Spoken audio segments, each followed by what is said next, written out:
안녕하십니까. 보여주는 물리학의 이도입니다.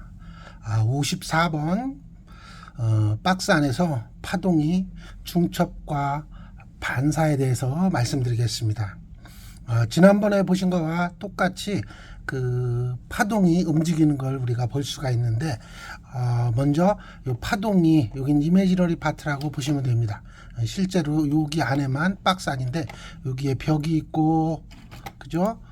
또 여기에도 벽이 이렇게 있습니다. 그래서 여기 안에서만 움직인다고 생각하시면 됩니다. 양자역학이라는 표현을 쓸 필요가 있는지는 모르지만 써도 상관이 없고, 왜냐 그러면 요거 확률 곡선입니다. 지난번에 설명했듯이 파란색은 파동 곡선, 요거는 확률 곡선, 그 다음에 요 안에 그죠, 이쪽으로 가는 파동이 그 이미지너리가 들어있고, 그러니까 가상의 파동이 있고, 그거랑 똑같이 요 안에서 실선의 파장이 있고, 그것들이 다 여기 포함되어 있기 때문에 나중에 이제 분리되면 보시고, 여기서는 요것의 프로바빌리티가 얼마큼 되느냐, 확률이 나타낼 수 있는 확률이, 그 다음에 그 확률의 맥시멈 포인트가 어떻게 되느냐를 나타내 줍니다. 밑에는 프레임, 지금 이제 몇 프레임 정도가 지나갔는가를 보여주는 거고, 여기서 그죠, 파동이 이렇게 와서 그죠, 실제 이제 요게 가상적인 거고, 실제 파동은 요겁니다. 그리고 그것이 노란색으로 이렇게 반사되어 가는 것이고, 그 두 개가 합쳐서 파란색으로 이렇게 나옵니다. 그거의 확률 함수는 요거의 제곱한 분홍색 함수가 되겠죠. 이렇게. 그렇죠. 오는 파동, 가는 파동, 그 다음에 합친 파동, 그 다음에 그거의 확률, 이렇게 나타내집니다. 그래서 그거의 값이 여기 있는데, 제일 큰 값은 요거, 그 다음에 현재의 값은 요거, 그죠? 파동이 내려가기 때문에 점점 줄어듭니다. 그래서 거의 제로에 가깝다가 여기가 있으니까 값이 이렇게 제로가 되진 않습니다.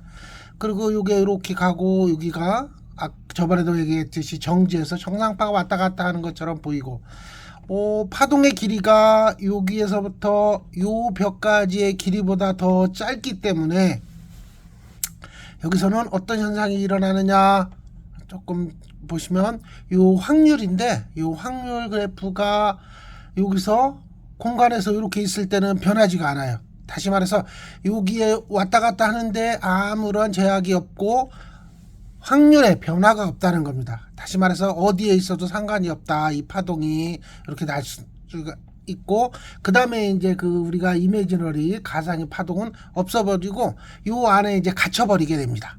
이렇게 해서 갇혀버리고 다시 이제 이쪽에 와서 반사를 하게 됩니다.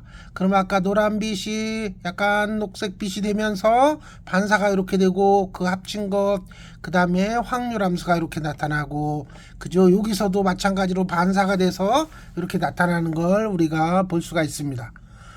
확률 함수가 상당히 커졌죠. 하나만 커졌고, 그랬더니 요거에 한 3분의 2 정도 되고, 그 다음에 다시 감소됐다가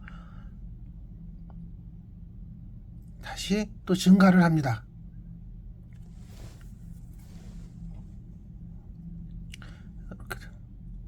그래서 요거와 요거가 겹쳤을 때 제일 높은 288이라는 값을 갖는데, 요거는 언제 그저 두 개가 중첩이 없이 그냥 있을 때의 2배입니다. 다시 말해서 요거는 미니멈이 제로에서 288까지 왔다 갔다 하고, 요것도 거기를 왔다 갔다 한다고 보시면 됩니다. 그러니까 파동이 어떤 상차냐에 따라서 요게 왔다 갔다 이렇게 한다, 이렇게 보시면 됩니다. 이렇게 해서 다시 파동이 그죠? 이렇게 되면 일정해요. 그거에 맥시멈이 2개, 미니멈은 요게 제로일 때가 있으니까, 그죠? 근데 제로일 때는 순간이기 때문에 우리가 보기가 조금 어렵습니다. 그래서 이렇게 나타내지는 걸 알 수가 있고, 다시 또 파동이 오른쪽 벽을 부딪혀서 다시 반사가 되면 이렇게 나타내집니다. 그죠?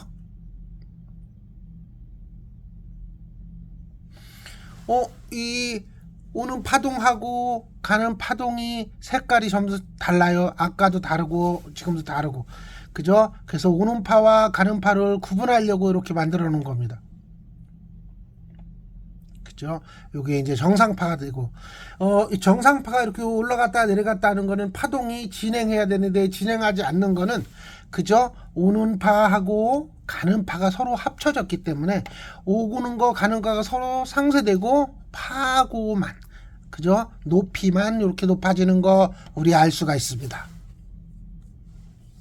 그죠? 이렇게 진행하고 여기를 지나가면 다시 똑같은 그죠? 초기의 파동하고 똑같이 이렇게 되는 걸 우리가 알 수가 있습니다.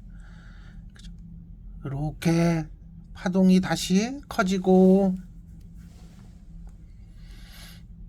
다시 작아지고, 여기서 이제 우리가 봐야 될 거는 이 파동하고 파동의 세기하고 확률인데, 실제로 이제 나중에 다시 공부를 더 하면 파동 확률이 상당히 높아집니다. 그럴 때는 우리 높아져도 요 숫자만 보고 얼마큼 높겠다 요거를 알 수가 있어요. 그래서 요거를 다음번에는 그저 정량화 시켜 가지고 뭐 100을 기준으로 한다든가 뭐 이런 식으로 한번 만들어 보겠습니다. 이렇게 다시 또 이쪽으로 가고, 이 파동이 우리가 가만히 생각해 보면 그죠? 시간이 계속 지나도 프레임 수가 계속 늘어나서 시간이 계속 지나도 어디에 여기에 갇혀 있는 겁니다. 그래서 처음에 만들 때 in a box 그랬는데 상자 속에 여기에서부터 여기까지 상자 속에 이게 들어있다는 것을 우리가 알 수가 있습니다. 이 파동이 그죠? 보통은 이런 경우가 드문데 여기서는 이렇게 될 수가 있습니다. 그리고 파동의 길이가 우리 뭐 잘 알겠지만 이렇게 해서 한 파장 그죠? 그 다음에 또 이렇게 올라가서